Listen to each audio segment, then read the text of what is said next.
In the summer, the work crews cut the long grass along the tracks, raking it into heaps to dry in the sun. At this time of year, Percy stops where they have been cutting. The men load up his empty wagons and he pulls them to the station.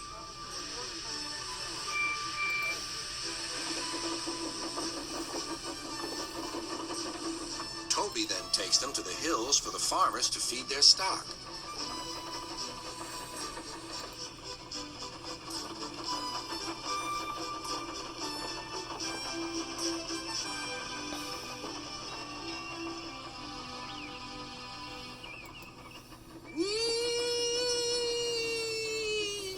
Percy gave a ghostly whistle. "Don't be frightened, Thomas," he laughed. "It's only me." "Your ugly phiz is enough to frighten anyone," said Thomas. "You're like ugly indeed." "I'm green caterpillar with red stripes," continued Thomas firmly. "You crawl like one, too. I don't." "Who's been late every afternoon this week?" "It's the hay." "I can't help that," said Thomas. "Time's time, and Sir Topham Hatt relies on me to keep it. I can't if you crawl in the hay till all hours." "Green caterpillar indeed," fumed Percy, as he set off to collect some hay to take to the harbor. "Everyone says I'm handsome, or at least nearly everyone.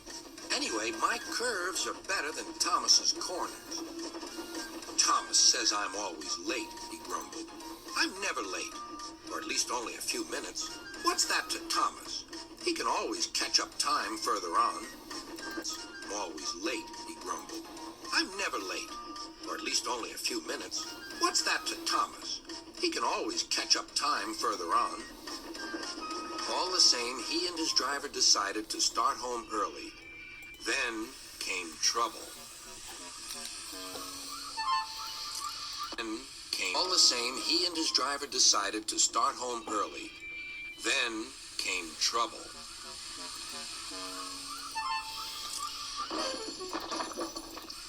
Decided to start home early. Then came trouble.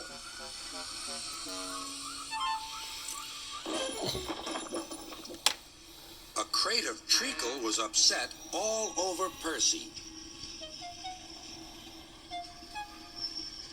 Percy was cross. He was still sticky when he puffed away. The wind was blowing fiercely. "Look at that!" exclaimed the driver.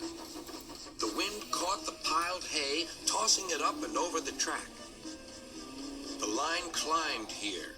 "Take a run at it, Percy," his driver advised. Percy gathered speed, but the hay made the rails slippery, and his wheels wouldn't grip. Time after time, he stalled. "At it, Percy," his driver advised. Percy gathered speed, but the hay made the rails slippery, and his wheels wouldn't grip. Time after time, he stalled with spinning wheels and had to wait till the line ahead was cleared before he could start again.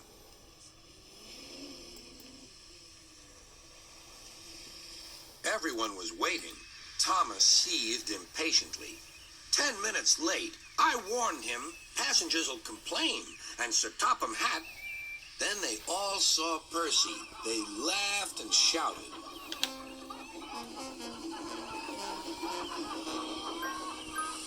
"Sorry I'm late," Percy panted. Looked and shouted.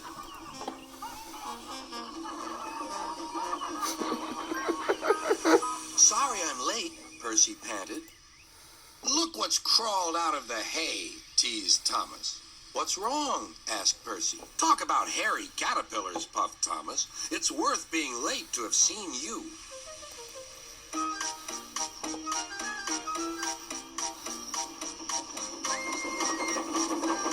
When Percy got home, his driver showed him what he looked like in a mirror.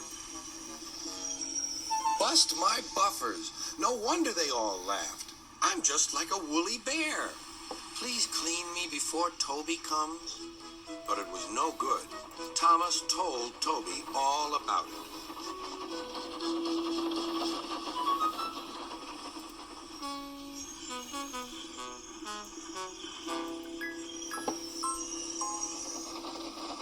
In Instead of talking about sensible things like playing ghosts, Thomas and Toby made jokes about woolly bear caterpillars and other creatures which crawl about in hay.